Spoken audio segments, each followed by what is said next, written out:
In the movies, they exist. In real life, monsters are just stories, tales, fantasies. But on the track, streets, and competitions, monsters exist, and many have caused devastating havoc that terrified rivals forever. One car that moved the imagination of people and made everyone in the 90s daydream was the Nissan GT-R, a beast that broke all the rules with a design like no other. A machine that won on Fridays, humiliated on Saturdays, annihilated on Sundays, and sold massively on Mondays. It didn't matter which track in the world, it was ruthless, showing no mercy to rivals.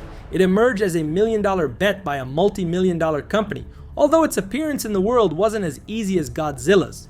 This creature on wheels went through a peculiar, different, and arduous journey to earn the reputation it has today. The Japanese manufacturer, seeing its rivals from other continents beating them in their own home and even facing a global crisis, Nissan, along with a new leader, would do whatever was necessary to send the rivals back to their countries. And here's something you still don't know about the GT-R. The secret wasn't in the engine, but what made the Skyline R32 so dominant? What were the projects that preceded the sports car, and the leader who arrived to put the house in order, saving Nissan from bankruptcy? Today, the story of a legendary Japanese car, extremely respected by enthusiasts globally. With you, the Japanese monster, Nissan GT-R. During the 50s, while the world was immersed in the evolution of media like television and listening to Elvis Presley endlessly, something was emerging within a small Japanese manufacturer with less than 30 years of history. Nissan launched the Skyline AL-C1 model in 1957, a car considered luxurious and made in collaboration with the Prince Motor Company.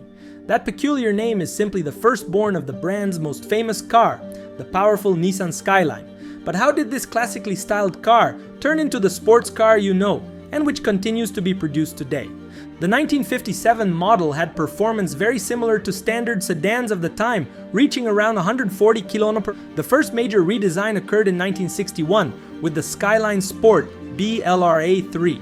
For the first time, the heads at Prince and Nissan began to see some sporty potential in the sedan. The 1.9 94 horsepower engine delivered a good driving sensation. This version didn't go into mass production like the previous one, making this car a nightmare for collectors, both for the price and its scarcity.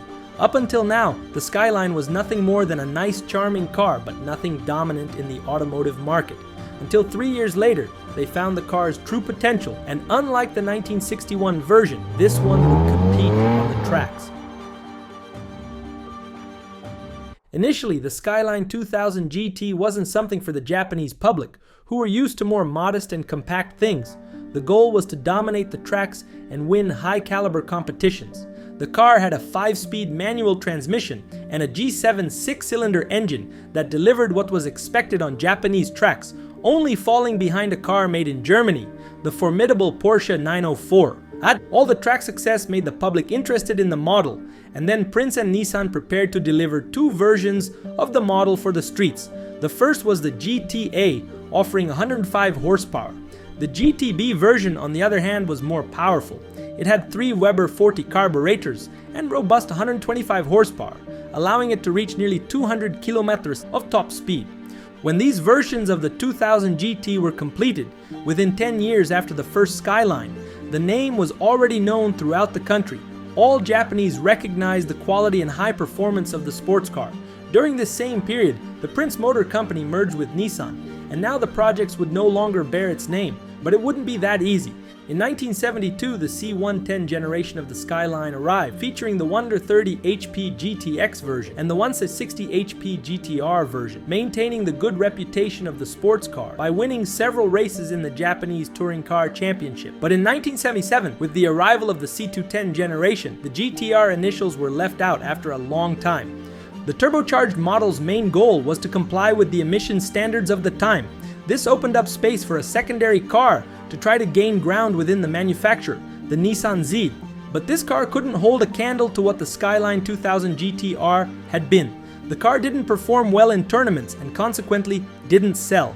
The conservative mode Nissan was stuck in was like quicksand, pulling them down further and further. Obviously, part of the blame also lay with the oil crisis of the 70s, but we can't take away the responsibility from the manufacturer for not following a good automotive path for a long time.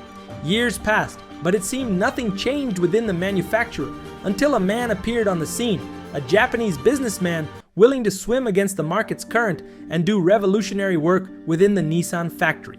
Yutaka Kume arrived and took over Nissan Motors in 1985, ready to make history.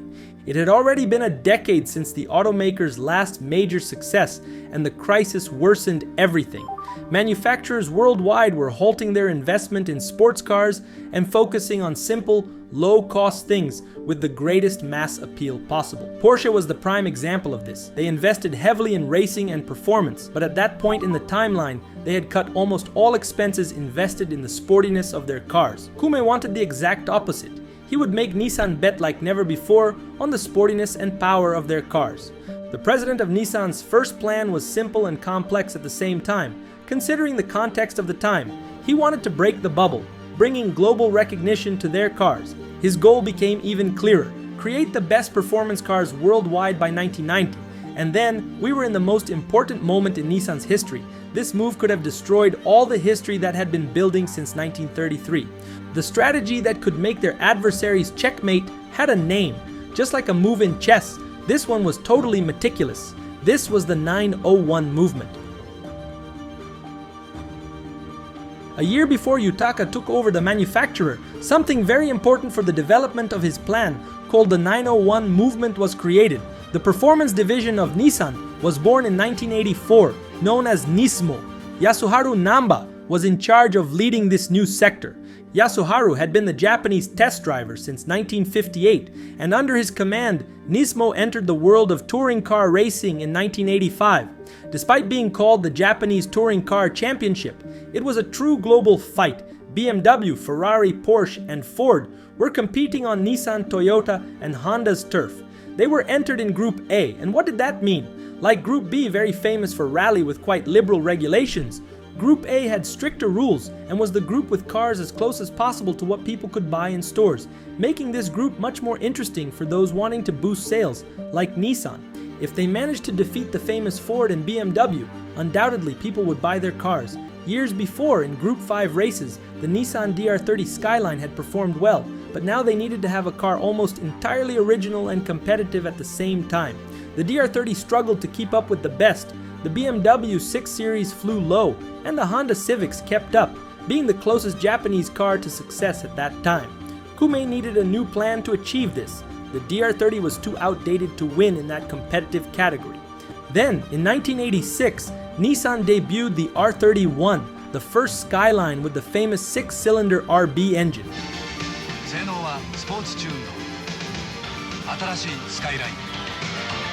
The car wasn't yet what the manufacturer had envisioned, but still, with the R31, they managed to win the overall 1986 championship. They only secured one victory that season, but with a very disorganized point system, they achieved the long-awaited conquest, making the factory taste victory again.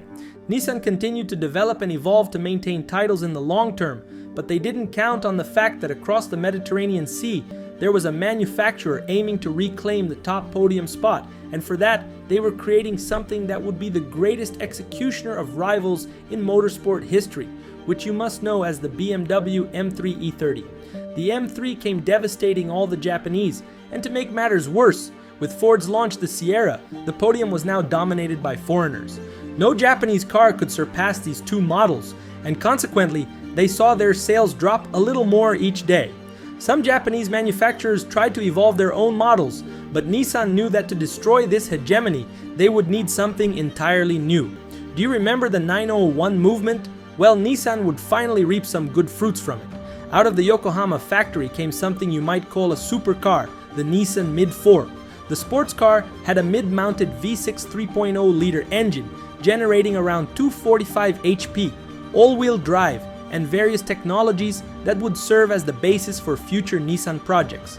Unfortunately, the Mid 4 and the Mid 4 Type 2, launched in '87, never went into mass production, which proved to be a mistake in the future, as the Honda NSX, very similar mechanically and aesthetically to the Mid 4, fell into the public's favor. In reality, Nissan's focus was in another direction.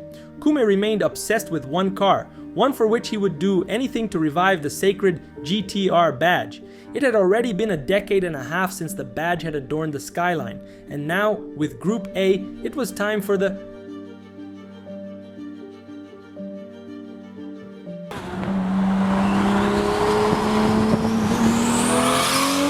For this, they developed a 2.6-liter inline-6 engine with 2 turbos and around 320 factory horsepower. For racing, an additional 60